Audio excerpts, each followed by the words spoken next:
showered in 1 week. All right, guys, we're going to go ahead and get started. No, I showered in Guys, I need some attention. What's that book? I took notes before I don't just come up like unprepared. I'm not that kind of guy. I have to prepare. Fedi. When I ask questions, I promise I'll call you. But no outbursts. All right. There was a question about, we'll do a little review first. What are we talking about? What's the book that we're reading right now? Corinthians 3. All right, 1 Corinthians. All right, we're in the 3rd chapter. Very good, okay? Who wrote the book of Corinthians? Paul. Very good, Paul. Some questions about this picture that I have up here. He's holding A wine jar. He's holding what? A wine bottle. No, it's definitely a sword. He's holding a sword. Why? Where is this? It's get closer to the picture and you can see it. What? Why is he holding a sword? Is he a gladiator? No. He used to kill people and now he doesn't. Yeah, he used to persecute Christians, right? He used to be a Jewish guy. Huh? Yeah, Saul to Paul. Yeah. So when he was Saul, he used to go persecute Christians. So whenever there's artwork of him, oftentimes he's pictured with a sword and writing. So the pen mightier than the sword type deal. No? Is that why he has a book? Yes, because he also wrote a lot of books. All right. Who is the book of Corinthians directed to? To the church in Corinth. Where is Corinth? A big city. It's a city in Greece. And are the people in Greece Jewish people? Are they a Jewish nation? No, they're Gentiles. They're Gentiles. What is a Gentile? A person that doesn't come from Right. Jerusalem. Right. A person who does not come from Israel, right? A person who is not born Jewish, okay? Those of us in this room, are we considered Gentiles? Yes. Yeah, so we'd be considered Gentiles, okay? All of us would be considered Gentiles, but does being a Gentile affect your salvation? No. Okay. So, what were some of the themes that we've been talking about? Okay, we've only been over 2 chapters. This is the 3rd chapter. So, division in church. What else? Divorce. Wisdom. What about wisdom? I want more about wisdom. The divine nature of wisdom. Like, divine is like, that's good. Like, earthly wisdom is better. Things that are carnal, right? Things that are worldly. What does he say that he's feeding the people at Corinth with? With milk, that they're young, that they're like you guys in the front row, No, they mean like their faith. right? So he's giving them, right? So he's giving them the basics and understanding, right? Why does he uses a funny word? He uses this phrase of like babes and milk. What does this imply? Like, why do you need milk? Because you can To grow, right? So you can live To grow. So one of the things that like we need to think about is when you, like for the older people, you're going to have Sunday school in this church, right? Yeah, we already. If you are not fed spiritually, if you are at a point where you are only drinking water or milk, how are you supposed to give more food? How are you supposed to nourish the kids? The kids are just going to be fed at this most baseline level, right? So you yourselves have to also feed yourselves, right? This is not something like great, we're talking to the young kids, but also for the older people. Think about the position that Paul's in, that he has to be able to digest something for the younger, for the babes in Christ, right? So this a lot of this chapter has to do with service. And then he says, he calls them what? He says that they are still carnal. Why is he saying that they're still carnal? Because they're not ready. Right, yeah, they still don't understand everything, and there's still something in particular. Divisions, envy, and strife. There are still problems within their community. They don't have what? What do they not do with each other? They don't love, right? There's not great love. Right. Much love. Some people love each other to the max, but a lot of people don't. Right, but at this particular church. All right, go ahead, Puffly, read. Who then is Paul, and who is Apollos? Ministers through whom you believed, as the Lord gave to each one. I planted, Apostle were watered, but God gave the increase. So then neither he is he is who plants anything nor who waters, but God who gives an increase. Now he who plants, he who waters, each one will receive his own reward according to one labor. Okay. So the first verse, he says, who then is Paul and who then is Apollo? Like, think about the way that he says that. Like, who is Paul? He said, who am I? Who is this guy? Right? What is he saying about them? He's saying, in other words, he's saying that they are not special. That Paul and Apollos, bishops, right? Yeah. People who spread Christianity, without them there would be no Christianity in Corinth. Without them, he's saying that they themselves are not special. There's actually another one, Peter. Even Peter is not special. Yeah, go ahead. So wouldn't this start offending the people? Everyone who's reading this, when they start offending them? Yeah, we've talked about it before, right? He gives them listen to the tone of what he says. Sometimes he says things that are really, really he kind of gives like a jab, and then he builds them up, right? He says something like brother, and we're actually going to talk about this more, right? So we talked about how nice he was before. This is the third chapter, and in the first two chapters, we don't really see any major corrections. We see sectarianism, but he hasn't gotten into this stuff. He's being super gentle, right? So, but at some point, we have to see the correction. So we're starting to see a little bit more rough language, right?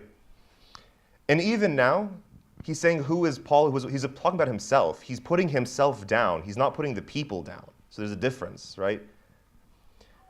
So he says, who am I? Like, I'm not important. Apollos is not important. But what does he say is important? What they do.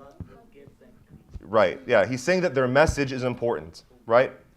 And then he says, all what they are, all what I am, all what Paul is, all what Apollos is their ministers. They're servants. They're agents to which they introduce Christ, right? That's all they are. They look at themselves as tools for Christ. And he says, the only thing that I have is what the Lord gave to each one. What does he mean when he says that? The Lord gives to each one. This is important for you guys, actually. What do you mean gifts? Your talents and your skills. Right, exactly. Right, exactly. The skills that you have. Some people are good at math. Some people are good at reading. Some people are good at singing, right? So all of these things can help you in your ministry, right? In your service, right? And so he says that he's making it very clear that everybody has their own skills, right? And he says, I planted and Apollo watered, right? So I did something, like I put forth my service and Apollo put forth his service. But are they the same exact service? No, right? But what's the goal? Is the goal common? Right. What's this analogy? I planted it and Apollos watered. What is he making this analogy? Go ahead. No, I have a question from earlier. Okay. Let's finish this slide and then I'll hold on to your question, okay? Hold on to your question. Go ahead. Yes. He gave What's I can read it. What is this analogy that he's saying? What do you mean by analogy? Like he's saying I planted and Apollos watered. Did he really plant anything? Okay, so what's the analogy? What is he trying to say? He gave him the wisdom to. Okay, go ahead. He set the framework, and Apollo built the. But what's the analogy? What's he making this analogy? He started the thing rolling.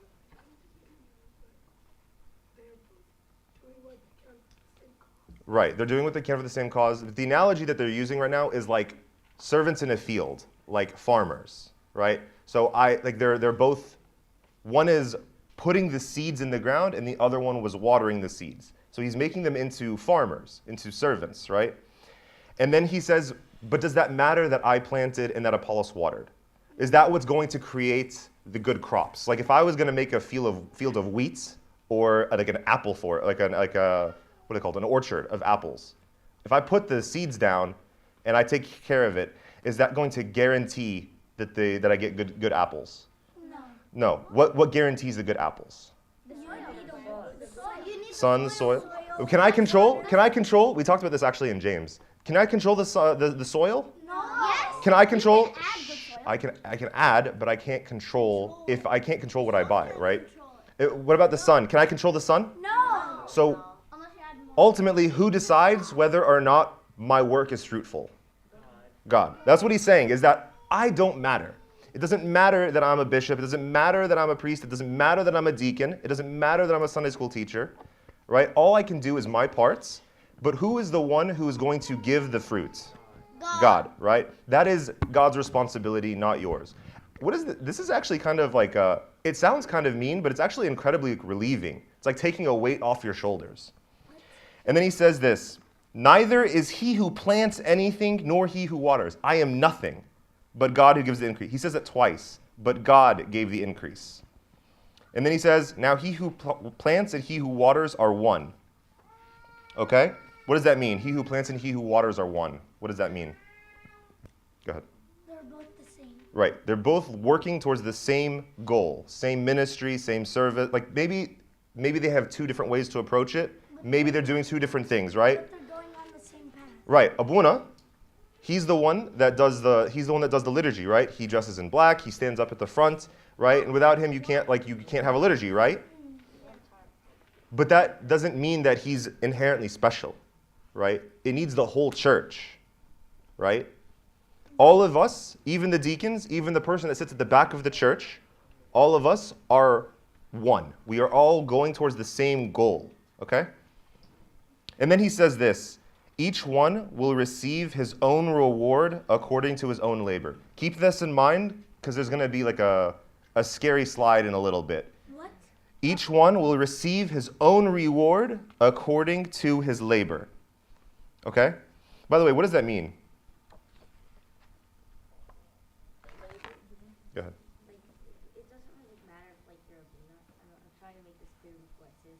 Like, if you're a Buna, if you're sitting like back here, it matters, like, how hard you try in your spot, no matter where, like, you still try to play. Kinda. Keep that in mind, okay? It's like what you do, your deeds, and then you're gonna be rewarded on that. Yes. So it's not, he actually says something funny. He says each one will receive his own reward according to his own labor. Does he say based on the success of the ministry? No.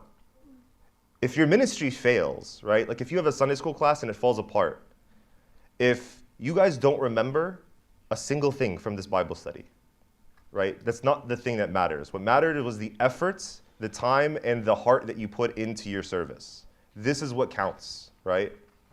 Like, it's okay. Like, it's not my job to make sure that you guys remember all of this, right? God's the only one that will affect your hearts. All I can do is I can do this, right? Keep this in mind when we get to the scary verse, which you'll find very quickly. All right, go ahead and read Fedi. One verse. Verse 9. Where? First one? Yeah. The one the whole page. The whole verse. Shh. From verse 9, just until I say stop. Just read. For we are God's fellow workers. You are God's field. You are God's building. All right. So the first one was a field, right? Who was the field? Who was in the previous one? When he says, I planted and Apollos watered.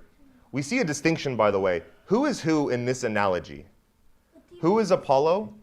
Apollo and Paul, what are they? Farmers. Right, they're the farmers, right? But we are also in this analogy. What are we?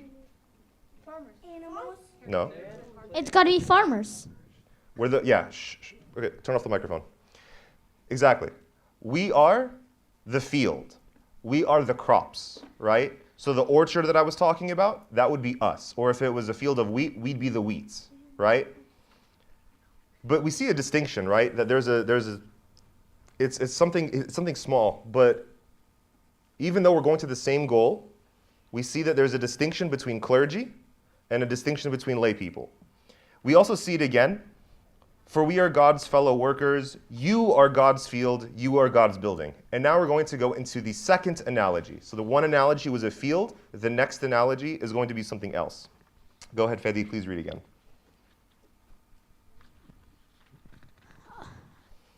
According to the grace of God, which has given to me, as a wise master builder, I have laid the foundation, and another builds on it. But let each one take heed how he builds on it.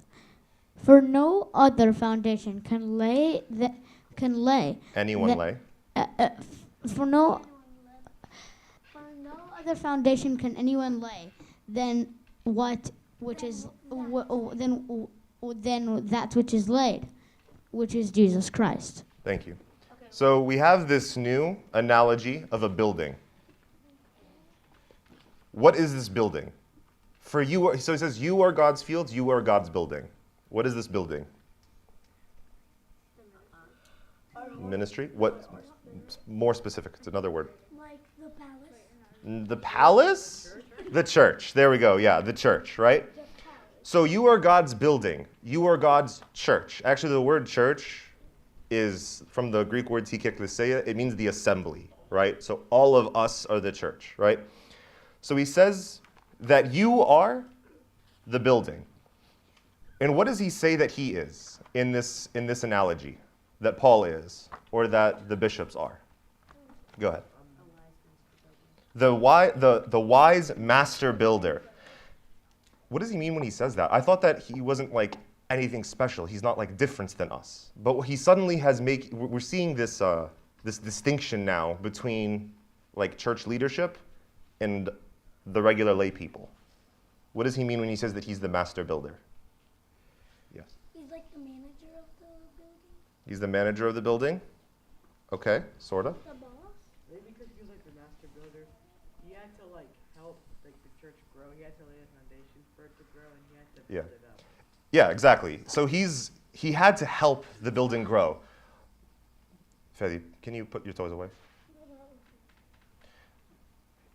Is the master builder the owner of the building? No, what is he? Just a building. He's hired help. He's an employee, right? So he's saying that this is his job. His vocation is to build up the church, right? But what is the only thing that he's done? What is the only thing that he says he's done? Laid the foundation. Laid the foundation. What does that mean? He started us off. He started like the floor. Right, so what is the foundation? The Right, so in a building, the foundation is George should have taught this one. But the foundation is the strongest part, right? So you start on good ground, and you start with like either a huge block of cement. It's what everything is built on, right? If you have a bad foundation, the whole thing is going to crumble. Okay? Actually, it kind of sounds like the man who built his house on the rock, sand. Yeah. All right. So we all know that. You dropped your Sure. Swedish fish. Yeah. So can say he's the engineer, Yeah. the architecture for it. I'm not Guys, gonna keep please, it thank you. So as a master builder, he's the engineer Yeah. who did all the pictures of the building. Yeah, exactly. And then the another builders is the workers who Yeah. are building over the foundation. Exactly. So what is this foundation? Exactly this. So, but what's the foundation? He's saying that he set the foundation. Who set the foundation? God. No. Sorry. So the foundation, not who set the foundation. What is the foundation? What? God. God, okay? The foundation is no other foundation can anyone lay that which is laid, which is Jesus Christ, right? No, there is no other foundation, right? So if we have somebody else that comes in and they try to preach something else, if they say something outside of what Jesus says, right? If they treat something outside of the gospel, right? What is he saying? It's foolishness, but what is he saying for this analogy, right? He's saying that it's not part of this building.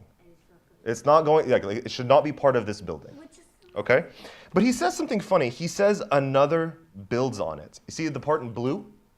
Yeah. He's the wise master builder, right? So Paul, by the way, for different people, it could be different people, but like Paul wrote a lot of these epistles, so in a way, he's laid the foundations for many of us.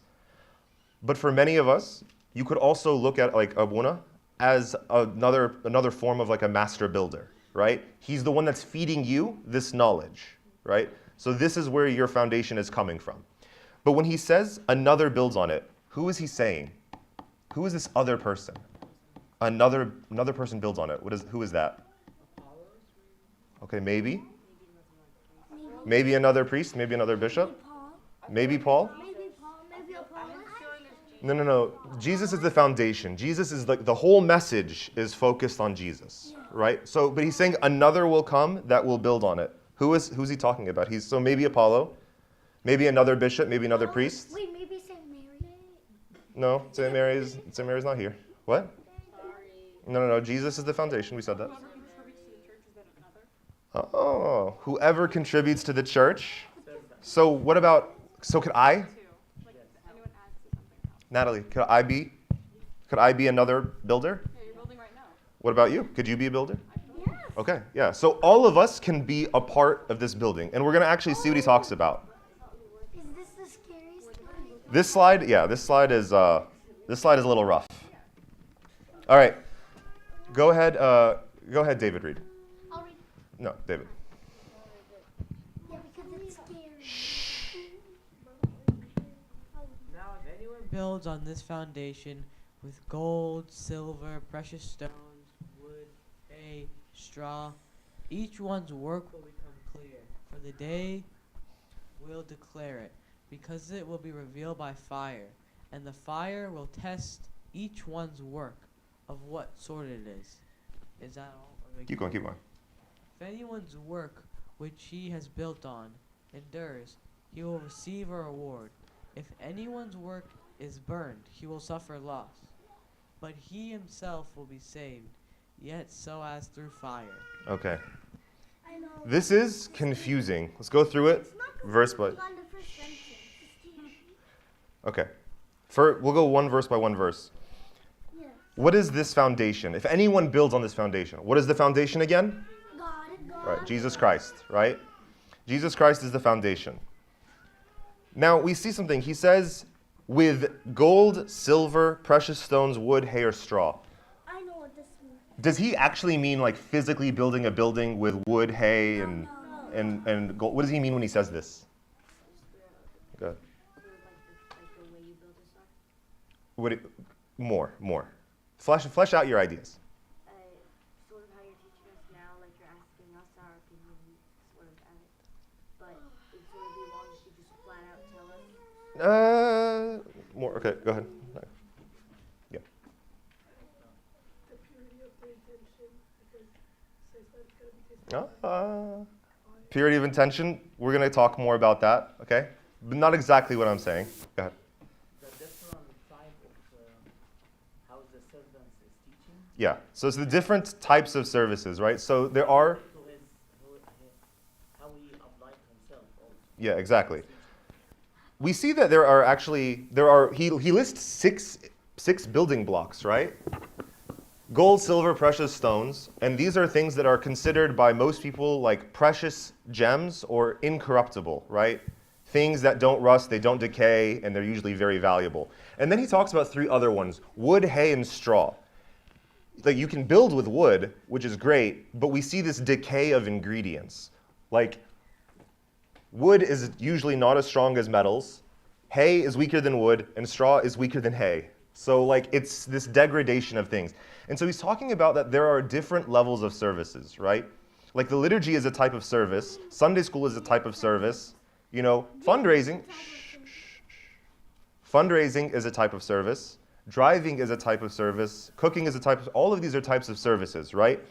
And some people have the ability to do certain things, right? And you really shouldn't judge what people can bring to the table, right? But then he says this: each one's work will become clear. And then he says it will be revealed by fire, and the fire will test each one's work of what sort it is. What does that mean? The fire will test it. What does that mean? Could fire be God? God. Okay, that's good. What else? About the fire. That's what I'm asking. Yeah. So the fire, same thing like what Lavinia said, but like the fire would be God and the fire, for example, the fire can't burn gold. Fire. Yeah, okay, very good. But Yes. it can burn the wood very badly. Yes. And it can burn the hay and straw. Very good. So, So what is? anyone uses, and if anyone builds the building with gold, silver, and precious stones. Okay, as Fedi. an example- Sit. I got what you're saying. I'm asking what is he saying the fire is? Very good. I'm glad that you put together that the fire can burn away some things and not others. So what is the fire then? If the fire can burn away half the stuff, what is he saying fire is? Satan. Satan? Okay. The hardships of the final day. Hardships of the final day? I would just say any type of hardship. Your faith will be tested. Your life will be tested. Your faith will be tested. And your services will be tested. Right? Your life is essentially a big test. Everything is like life is not easy and it's not hard, and your service is not going to be easy. It's going to be hard, right? It's going to be very difficult. Go ahead, Lavina. But isn't it sort of how he works it like one specific day, not just randomly? Right, exactly. He's the way that I thought of this myself was, I don't know if any of you guys know what a crucible is. What is a crucible? Okay, I don't know if there's any chemistry people. So a crucible, what you do is you put a lot of ore, you put a lot of metal into it, right? And what it does is it burns away a lot of impurities. Fedi, please sit in a chair. It burns away all types of Guys, nobody spoke without permission, okay? Thank you. So a lot of these impurities are burned away, right? And all what's left is usually a precious metal, right? So you can't like gold comes in it comes with in a dirty form. It comes with a lot of other minerals around it. You can't just find a ring like this, gold nugget like this big doesn't exist. You get a lot of dirt, you put it into something really, really hot, and all the slag is burned away, and all what's left is gold, right? All what's left is the precious metal. No. So what he's saying is that your service will be tested. All the stuff that you put forth will be tested. And what is left behind, whatever is left, is what you're going to be judged on. And he says, if anyone's work which he has built on it endures, he will receive a reward.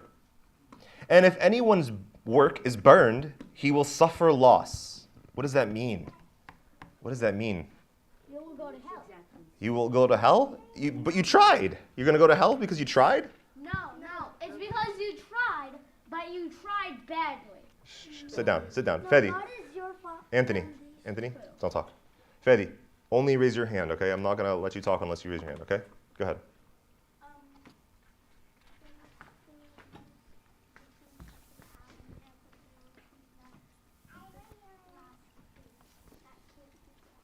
What's that? Give him the microphone.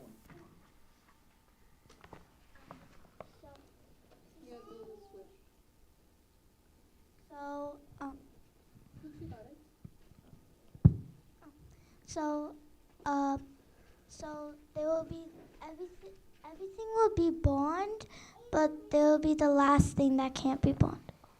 Okay, good. But what is he saying when he says that if anyone's work which he has built endures, he will receive a reward? What does that mean? Go ahead, Lavina.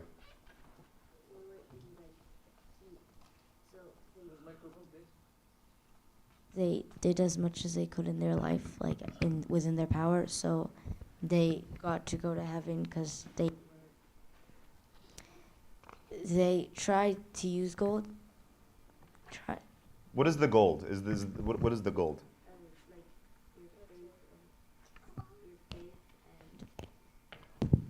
Right, it's the effort that you put in, right? It's the effort that you put into the service, and it's the intention that you approach the service with, right?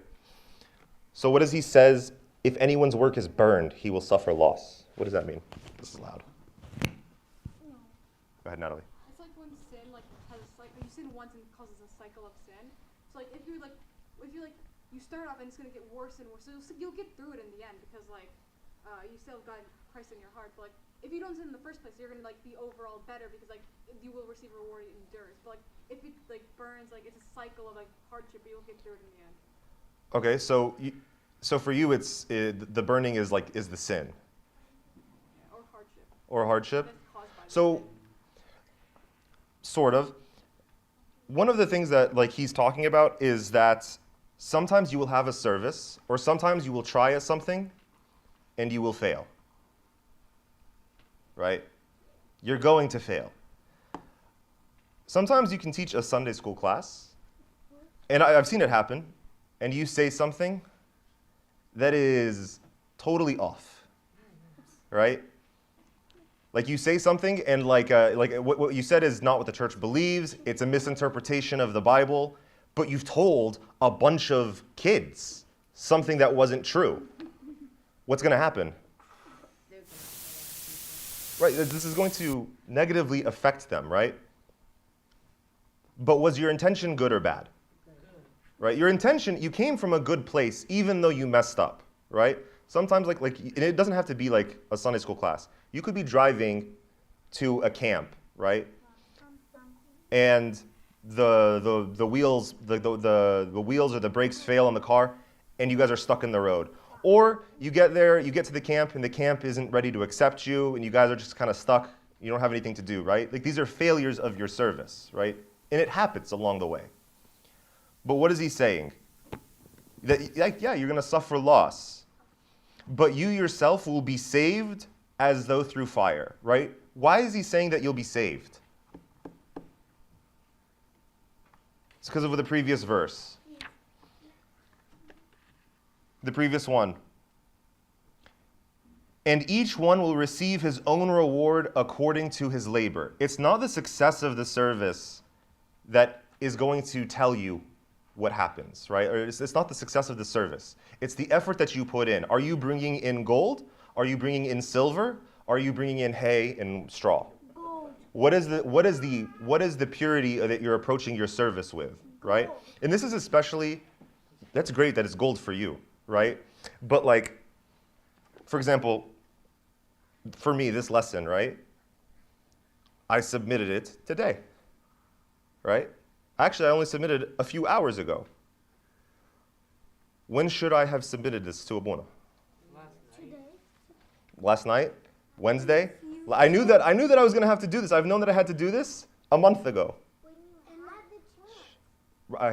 Yeah, that's very good. But why did I have the chance today? See, so can I honestly say that this is a form, I'm doing this with the best intention? Yes. I'm doing it, but that's not necessarily the best way to do things, right? It's what is in your heart, right? By the way, for the adults in this room, a lot of Protestants and a lot of Catholics will use this last verse, if anyone is burned, he will suffer loss. They'll use this about purgatory. This is not about purgatory, okay? Just want to make that clear. Yeah, what is Different conversation. If you want to ask Abuna, you can do that. All right, next. Go ahead, Matthew.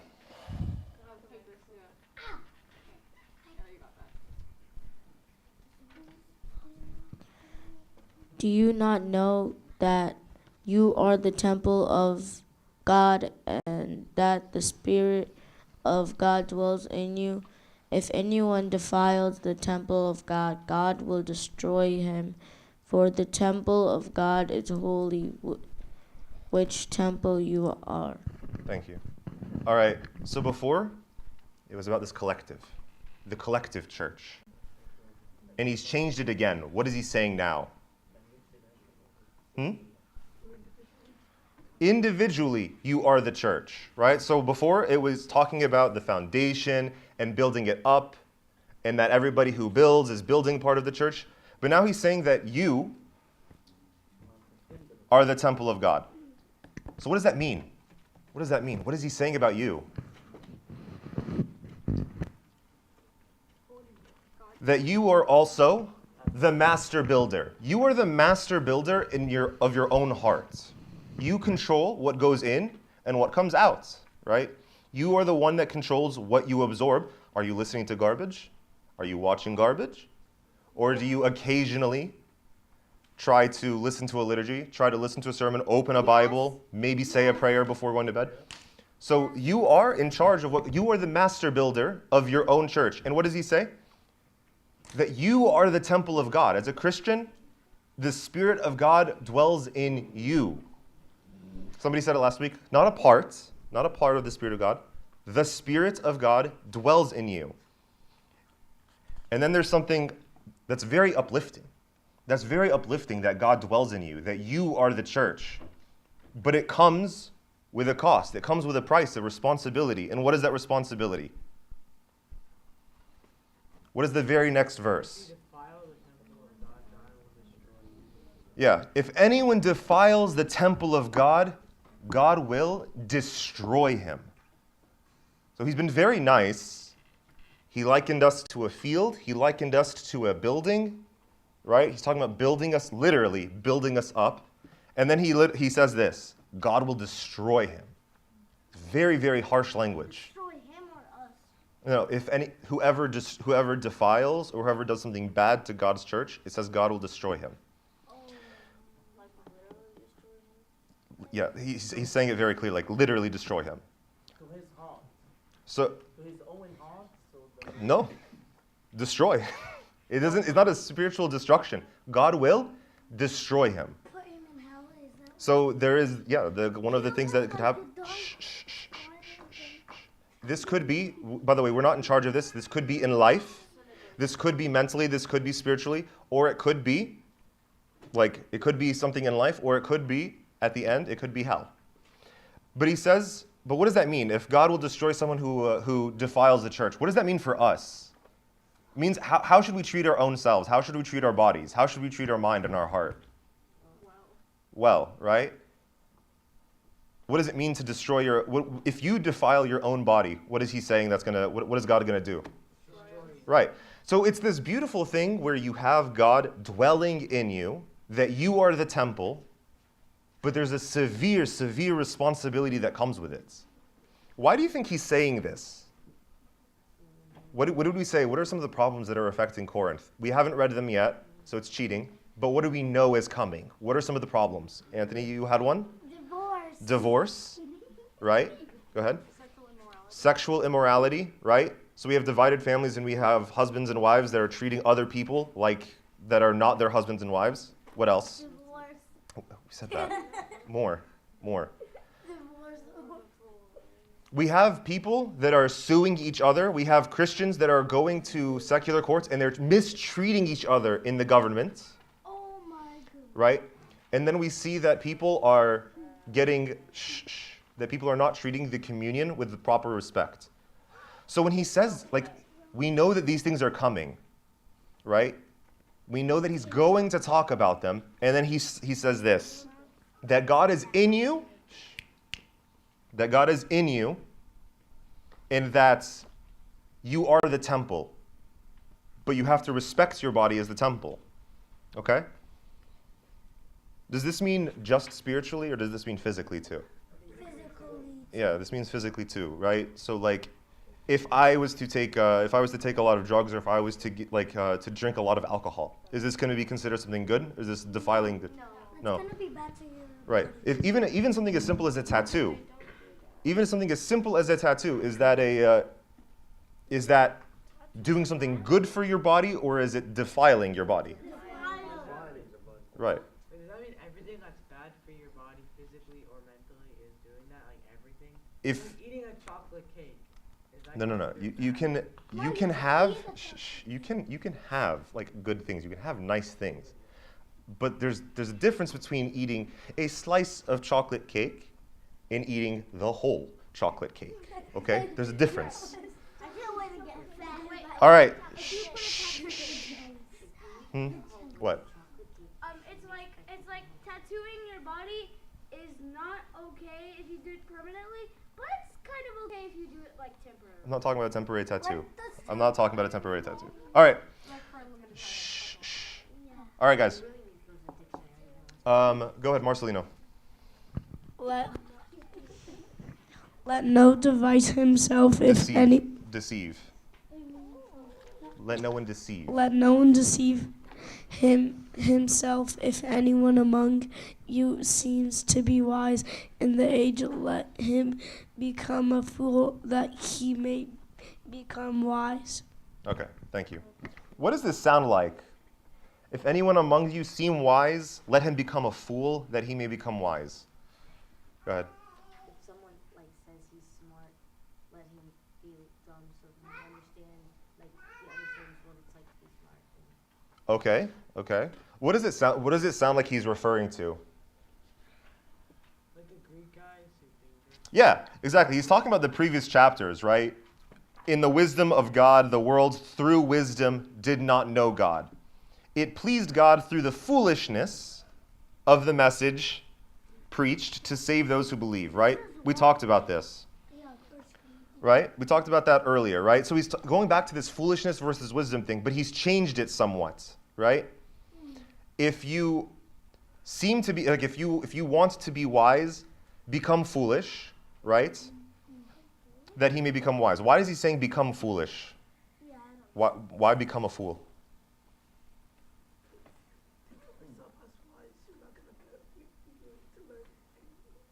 Okay. Close. What did he say everybody thought about the Bible? The Greeks, what do they think about the Bible? Do they think that it's like an intelligent book? What do they think it is? Yeah, they thought it was like fairy tales. They thought it was a fantasy, right? So he's saying, become foolish, embrace this, and you will become wise, right? All right. I don't understand. Go ahead and we're gonna keep talking about it, okay? I get it. Go ahead, read 19, Natalie, please. 19 through 20.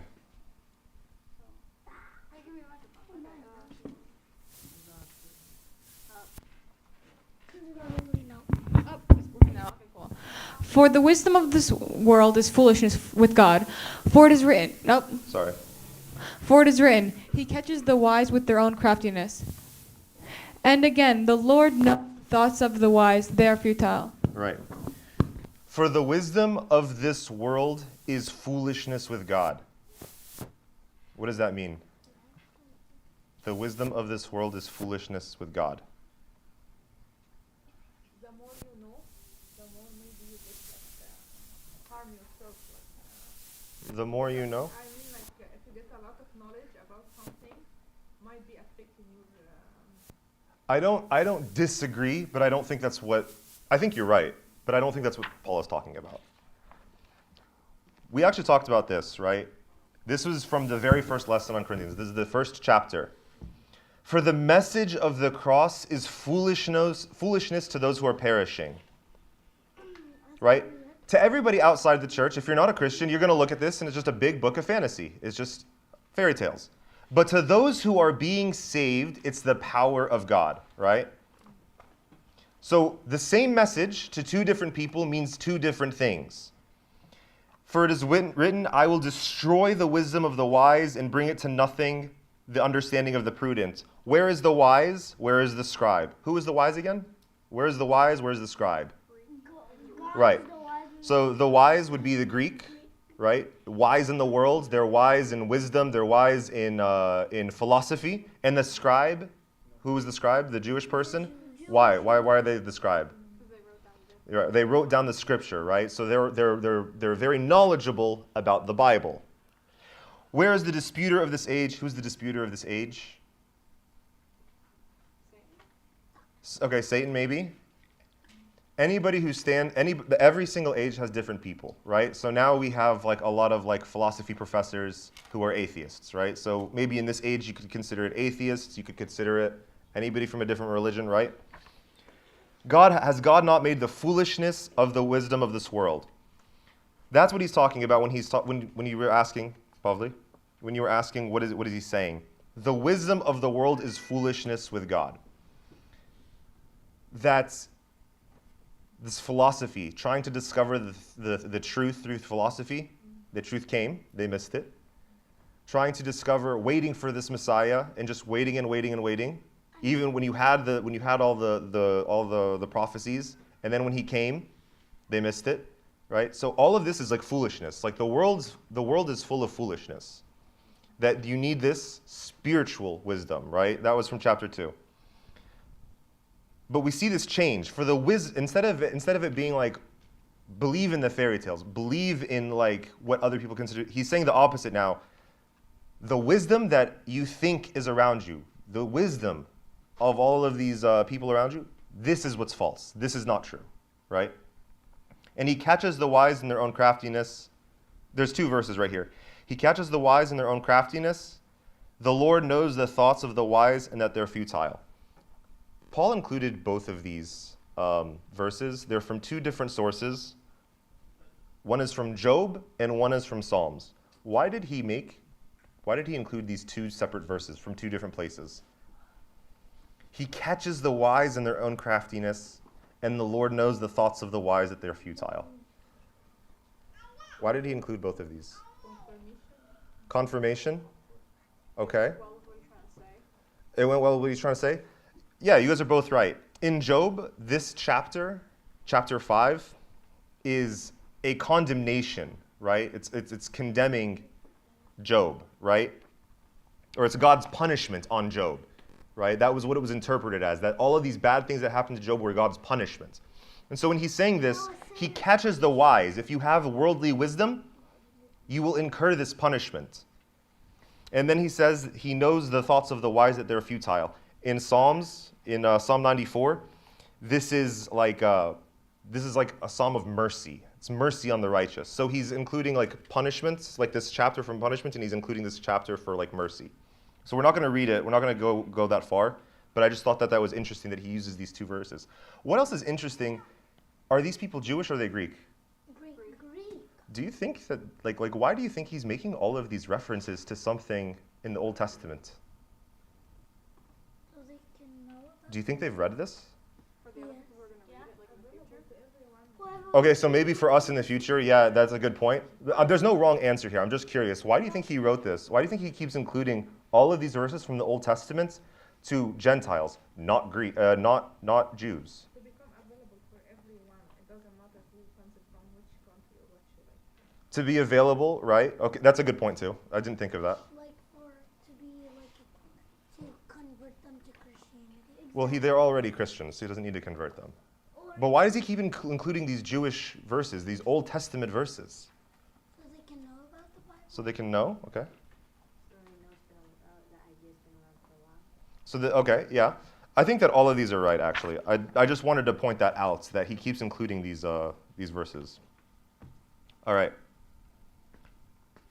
Sorry.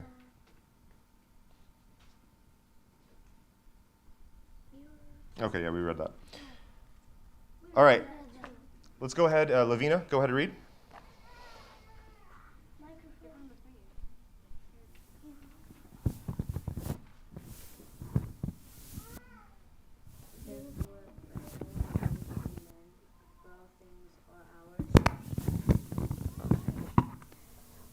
Whether Paul or Apollos or Cephas or the world or life or death or things present or things to come, all are yours. And you are Christ's, and Christ is God's. Okay. Let no one boast in men, for all things are yours. What does that mean, all things are yours?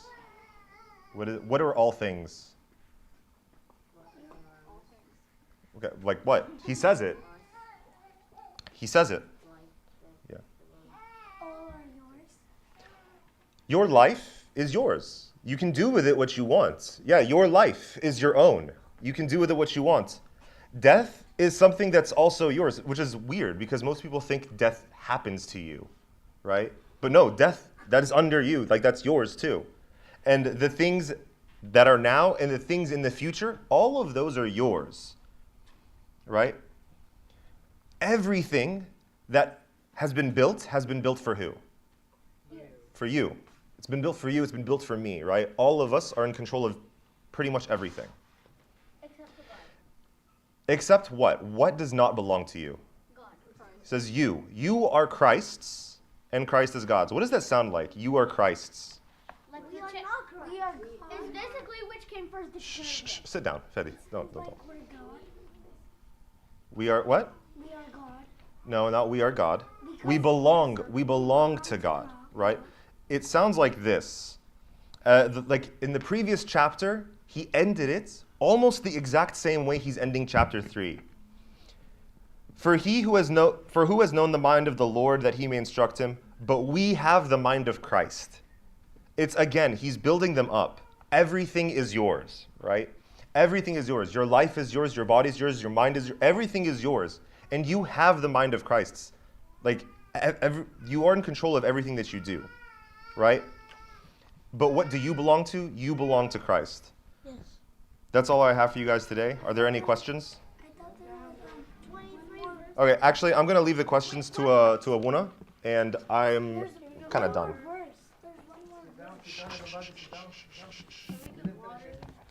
Can we have a break? It's a God. Okay, guys. It is amazing, huh? You like it? Okay. Thank you. Just I wanna ask you something. If you wanna put a title for this chapter, what you gonna say? The title. Title of this chapter. Just I'm testing you because if you're focusing or not. If you wanna put a title for the chapter 3. Undo, redo. Huh? Undo, redo. Who? Undo, redo. What does mean? Because it keeps Undo going, and redo? it keeps building them up, but again it does the opposite thing. Okay. I need good title. Yeah. God is our foundation. Yes, this is good title. Or What? God's foundation. Very good. What else? God is the foundation of everything. Jesus is the foundation of everything. And what's our job? What's our job? To build with Him. To analogies that he explained too. What the analogies he put here? Field and the building. Field and the building. And just we work with God. Okay. I'm not repeating everything because David went deeply. We're gonna just take one verse and apply to ourselves now. Verse 17. Verse 17, if you have the Bible, if anyone defiles, 16 is, Do you not know that I want you to number one, to remember this verse. Don't you know that you are the temple of God and that the Spirit of God dwells in you? We have to repeat this verse together. Yalla together.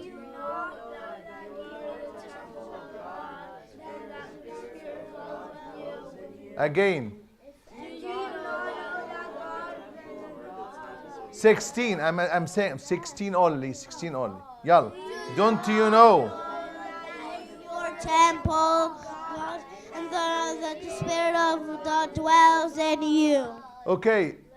And in 17 is the second thing of this. 17. If anyone defiles the temple of God, how can defile the temple of God? And this is our application for this week. What you do to avoid defiling your temple. What should you do? What make us to defile our temple? This is the temple. We are the temple of God. We are consecrated.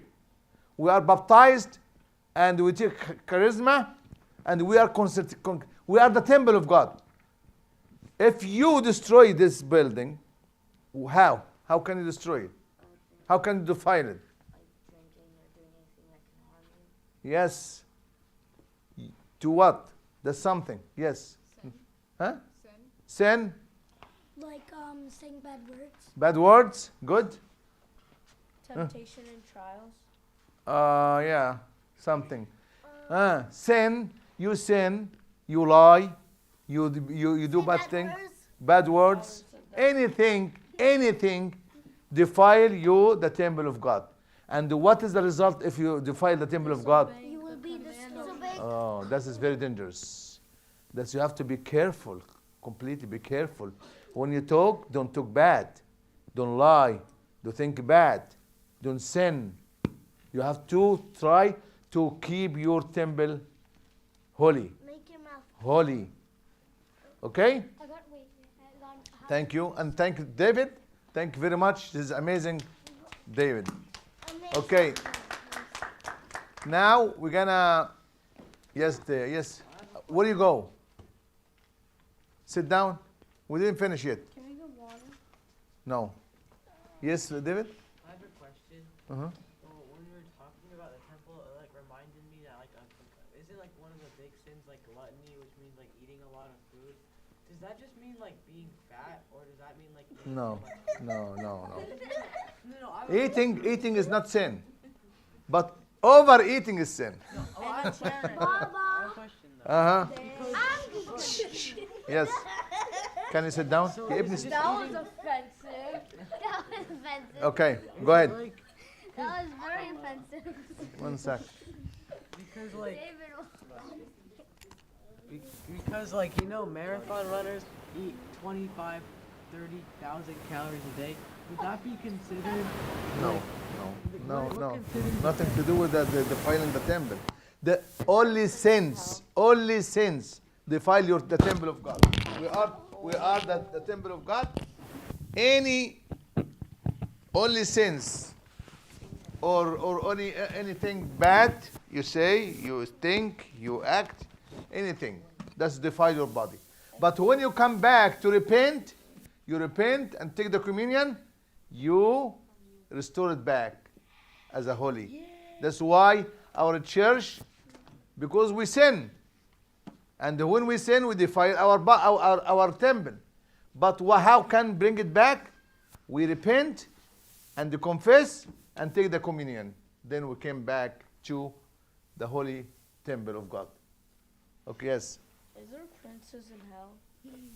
Who? Is there princes in hell? I don't know. I didn't go in hell, to hell before. Oh. Yes. انا عاوز اضيف بس We give you. هقول بالعربي الاول. هو في verse في Romans 4:2 بتقول in Arabic اما تستهين بغنى لطفه وامهاله وطول اناته غير عالم ان لطف الله انما ليقتادك للتوبه. وبعد كده بتكمل بقى انه بيكلمك على انت ما تبتش بتحط نفسك تحت غضب ربنا. هي the same thing if you defile the temple of God. So the Lord will destroy you. That means, okay, you will not have to inherit the kingdom of God. You will be in the lake of fire with the devil. And even for, sit down. In English, it's saying, oh, do you despise the riches of his goodness, forbearance, and long suffering, not knowing that the goodness of God leads you to repentance. But according to your hardness and your amendment heart, you are treasuring up for yourself wrath in the day of wrath and revelation of the righteousness judgment of God. So that's we have to be careful. Yeah. زي أبونا ما قال and David, if you defile the temple of God, you go repent. If you did any sins, more sins, the important we go repent, confess, and then we take communion to renew. That's correct. Thank you. Okay, guys, we finished the Bible study. Now we have 45 minutes. We're gonna praise the midnight praise up to 10 o'clock. Okay? Let us start. No, we're gonna start now the praise. تفضلوا نصلي التسبيحة.